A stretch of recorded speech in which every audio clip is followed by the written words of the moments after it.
Price the Lord. ஆண்டவரும் இரட்சகருமாய் இருக்கிற இயேசு கிறிஸ்துவின் நாமத்தினாலே தினம் ஒரு தீர்க்க தரிசனம் என்கிற தேவனுடைய வார்த்தைக்கு உங்களை வரவேற்கிறோம். தீர்க்க தரிசனம் என்பது தேவ ஆவியால் அருளப்பட்ட அவருடைய வாக்குத்தத்தமான வார்த்தைகள் மாத்திரமே. இந்த நாளுக்குரிய தீர்க்க தரிசனமான வார்த்தைகளை வாசித்து நாம் ஜெபிக்கலாம்.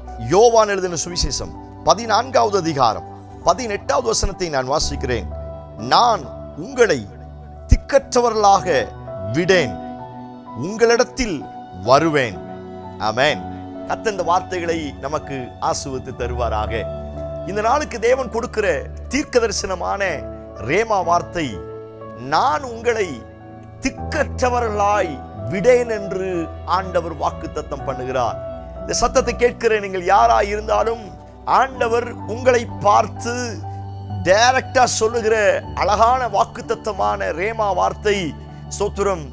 எத்தனை பேர் உன்னை கைவிட்டாலும், எத்தனை பேர் உன்னை புறக்கணித்தாலும், எது உங்களிடத்தில் இருக்கிறதோ இல்லையோ, நான் உங்களை விட்டு விலக மாட்டேன். ஸ்தோத்திரம். நான் உன்னை திக்கற்ற நிலைமையில விட மாட்டேன், உன்னை தனியே விட மாட்டேன்னு ஆண்டவர் வாக்குத்தத்தம் பண்ணுகிறார். இந்த வார்த்தைக்கு ஒரு ஆமென் சொல்லி கர்த்தருடைய நாமத்தை மகிமைப்படுத்துங்கள். என்னுடைய வாழ்க்கையில் பிரச்சனைகள் வரும் பொழுது, போராட்டங்கள் வரும் பொழுது அநேகர் அவ்வப்போது என்னை தனியே விடுவது உண்டு. இவங்களைத்தான் மலை போல நம்பி இருக்கிறேன் அப்படிங்கிற ஒரு சூழ்நிலை நம்ம பேசுவது உண்டு. என்னானாலும் இவங்களை விட்டு விலக மாட்டேன், இவங்களே என்னை விட்டு விலக மாட்டாங்க. நம்முடைய வாழ்க்கையில் பல்வேறு நம்பிக்கைகள் பல்வேறு நபர்கள் மேல வைப்பது உண்டு. ஆனால் அதனுடைய முடிவு அநேக நேரங்களில் 99.9% தோல்வியில் போய் முடிகிறது. வசனம் சொல்லுகிறது, நாசியில் சுவாசம் உள்ள எந்த மனுஷனை நீ நம்பாத, அது விருதா என்று வேதத்தில் வாசிக்கிறோம். வானத்துக்கு கீழே பூமிக்கு மேல எல்லா மனுஷரும் மாயை என்று வேதத்தில் வாசிக்க முடியும்.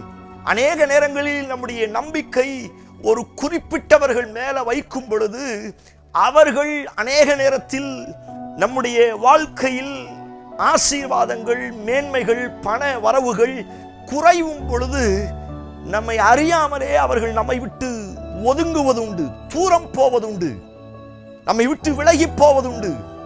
அநேக நேரங்களில் எல்லா உறவுகளும் இழந்து, எல்லா பணங்களும், எல்லா வேலை வாய்ப்புகளையும் இழந்து, எந்த ஒரு பாதுகாப்பும் இல்லாமல், எந்த ஒரு துணையும் இல்லாமல், திக்கற்ற நிலைமையில, தனித்து விடப்பட்ட நிலைமையில அநேக நேரத்தில் புலம்புவது உண்டு.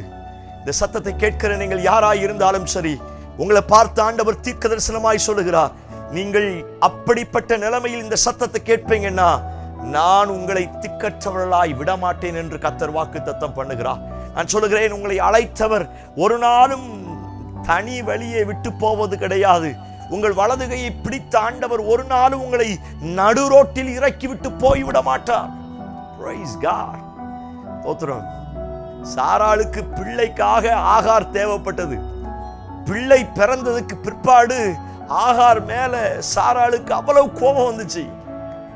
கர்த்தர் இவளுக்கும் ஒரு குழந்தையை கொடுத்து ஈசாக்கை கொடுத்த உடனே அந்த கோபம் இன்னும் அதிகமாக ஆரம்பிச்சிருச்சு.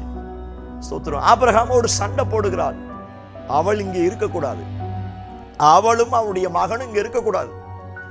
ஆகாருடைய நிலைமை யோசித்து பாருங்க. ஆபிரகாம் ஆண்டவரை போய் கேட்கும் பொழுது ஆண்டவரும் சொல்லிட்டாரு, இந்த டைம்ல நீ சாராள் பேச்ச கேளு அப்படின்ட்டார். இவனுக்கு என்ன செய்யறதுனே தெரியல. வழிக்கு சாப்பிட்றதுக்கு கொஞ்சம் அப்பமும் கொஞ்சம் தண்ணியும் கொடுத்து அனுப்பிட்டாரு. ஆபிரகாமுக்கு ஒண்ணுமே செய்ய முடியல. ஒரு அனாதையை போல ஆகாரும் அவருடைய குழந்தையும் நடந்து போய் கொண்டு இருக்கிறார்கள். நமக்கு தெரியும், வனாந்தரத்துல தண்ணி இல்ல, பிள்ளை சாகிறத பெற்ற தாயினால பார்க்க முடியல.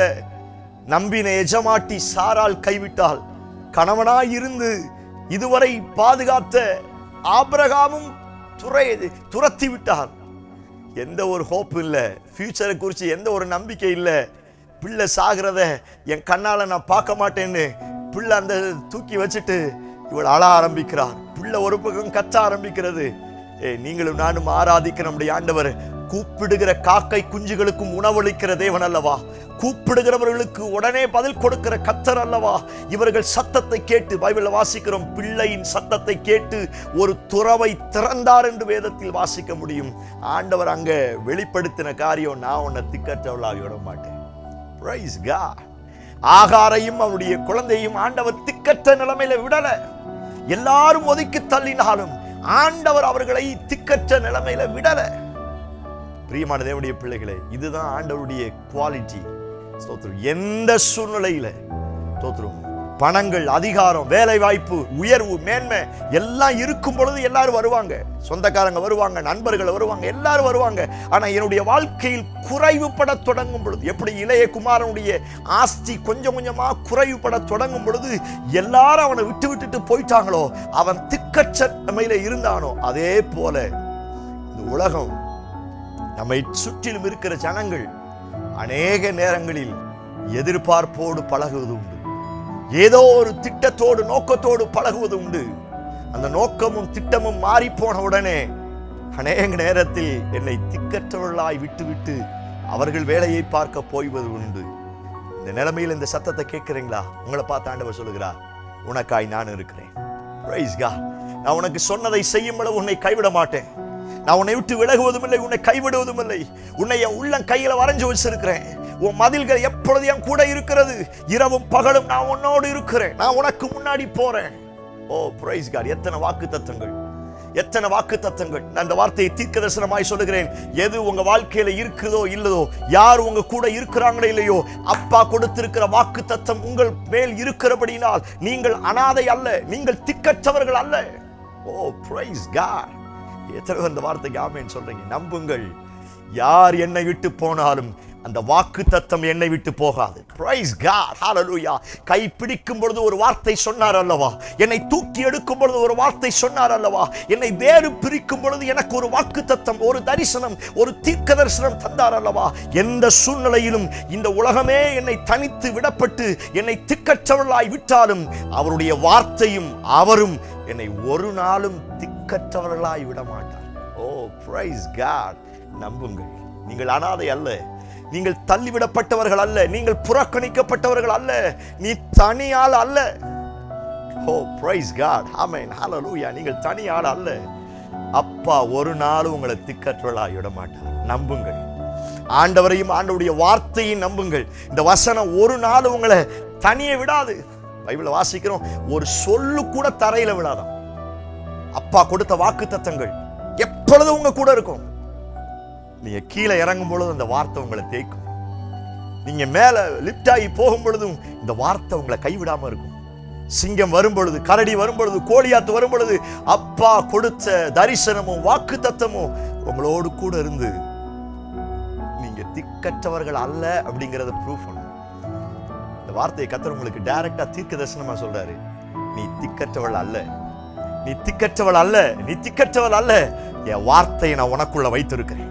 என் வார்த்தை உனக்குள்ள இருக்கிறபடினா நீ அனாதை அல்ல. உன் குடும்பம் புறக்கணிக்கப்பட்ட, ஒதுக்கி வைக்கப்பட்டவர்கள் அல்ல. ஆண்டவருக்கு நன்றி செலுத்துங்க. எந்த நிலைமையில் இருந்தாலும் அப்பா கைவிடாமல் உங்க கூட இருந்து உங்களை வழிநடத்த போகிறார். பூமி நிலை மாறினாலும், சமுத்திரத்தில் ஸ்தோத்திரம் கொந்தளித்து அதன் ஜனங்கள் கொந்தளித்தாலும் நான் பயப்படும். காரணம், அவர் எனக்கு அடைக்கலமாய் இருக்கிறார். ஓ பிரைஸ் காட். தேவன் எனக்கு அடைக்கலமாய் இருக்கிறார். நான் சொல்லுகிறேன், எத்தனை பிரச்சனைகள் பூகம்பத்தை போல, பூமி அதிர்ச்சியை போல வந்தாலும் நீங்கள் பயப்பட வேண்டிய அவசியம் கிடையாது. நீங்க திக்கற்றவர்கள் அல்ல. அப்பா உங்க கூட இருக்கிறார். அவர் வசனம் உங்க கூட இருக்கிறது. கண்களை மூடி ஜெபிங்க. Praise God. Hallelujah. Praise God. ஆண்டவர் சொல்ல, வசனம் இருக்கிற வரைக்கும் நீ அனாதை அல்ல. வானமும் பூமியும் ஒளிந்து போகாத வசனத்தை நான் உனக்கு வைத்திருக்கிறேன். வாக்கு தத்தத்தை நான் உனக்கு வைத்திருக்கிறேன். இந்த வாக்கு தத்தம் உன் கூட இருக்கிறபடினால் கால்களுக்கு தீபமாய், பாதைக்கு வெளிச்சமாய், ஒரு லைஃப் லாங் இந்த வசனம் கூடவே இருக்கும்னு கர்த்தர் சொல்லுகிறார். அது ஒரு நாள் உன்னை விட்டு விலகாது என்று கர்த்தர் வாக்கு தத்தம் பண்ணுகிறார். ஆண்டவரே, இந்த தீர்க்க தரிசனமான வார்த்தை நிறைவேறட்டும்.